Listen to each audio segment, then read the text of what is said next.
Joining us now, NewsNation political contributor Johanna Maska, who is also on site there in Tuscaloosa. Johanna, thank you so much for being with us. First of all, I'd like to talk about Nikki Haley. Kelly Meyer talked about her surge. Why do you think we are seeing this Haley surge, and how significant is it with still weeks, of course, to go before the Iowa caucuses? She's the one telling the truth on the debate stage. She's talking about the amount of money that the country has spent has been bipartisan. So, when she's on there, she's just telling it as it is. And she's really, going at her rivals with smart comebacks. I mean, Vivek obviously has no experience compared to her experience. She was a governor. She was a UN ambassador. So she has experience on the stage. She's bringing it to the stage. And consistently, she's outperformed. It's why you've got major endorsements, including the Koch network, that are coming to her defense now. And these are the critical moments, Nichole. I remember being on the ground in Iowa for Barack Obama against Hillary Clinton. And these were the moments that people were actually making up their minds. Having done Thanksgiving together, going into Christmas together, families are talking about this. They are wondering what candidate that they're all going for. They're talking about these debates. And so this is the crucial moment for any campaign. It certainly is. And I do want to talk about the other candidates as well. But how much pressure is on Haley right now? Yeah. Well, look, it's kind of this moment is the last moment that someone can break through. I always say polls don't vote. People vote. No one has voted yet. So for any of the pundits who say this race is over, they aren't looking at how elections work. But when you're looking at the Republican math, they do need to get about 20% of states to even get delegates. So they've got to go right now and hard to get the organization. They need the key people who are going to help them expand the network, because it's only a few days, and then you're going to have Iowa start right after the new year, January 15th, MLK Day. Then you've got New Hampshire. You've got a slew of caucuses. And then Super Tuesday, March 5th, where the majority of delegates are going to be decided, is going to come really fast.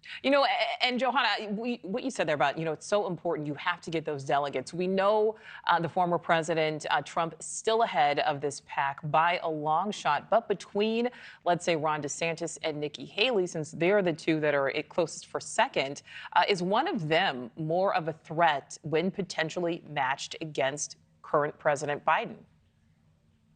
Yes. And I can tell you, when I watch this debate stage, Nikki Haley would win the independent women that Trump did not win the last time around, that Biden won. Nikki Haley is speaking to them in a way that Ron DeSantis isn't. There are some very rabid conservatives who are all in on the book bans and the like, that he's been, really taking the culture wars to storm and pulling out child porn from his coat. But Nikki Haley is talking like an adult in the room to those women who are going to make this decision in Arizona, in Michigan, in Wisconsin, in Pennsylvania, that are going to be the votes that anyone needs. So she is most definitely the fiercest competitor for the general election. And Johanna, you certainly know how campaigns work. We saw Doug Burgum drop out of the race as of yesterday. Do you think we're going to see any other candidates drop out, let's say, before the end of the year, or possibly after tomorrow's debate? They would be smart to, for several reasons. These campaigns get really nasty. A family fight is unlike anything else. And so to get out when you're still ahead and endorse someone, bring your candidate, your delegates, or your enthusiasm to them, is a tactic that gets you a lot of political favor. The other thing that's true is there's a certain segment of the base that's going to be for Donald Trump, and they don't care, right? And that segment is small. It's a percentage of the Republican electorate.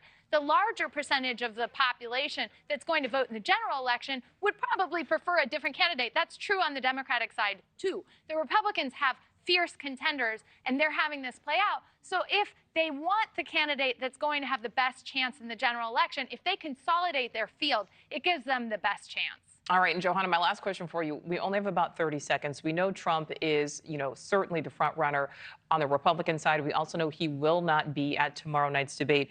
Do you think missing all of these debates could in some way hurt him? Again, saying that I understand he is, ahead in the polls. Absolutely. Absolutely. It hurts him. Thank you for watching. Go to newsnationnow.com to find News Nation on your television provider. And don't forget to click the red subscribe button below to get more of News Nation's fact-driven, unbiased coverage.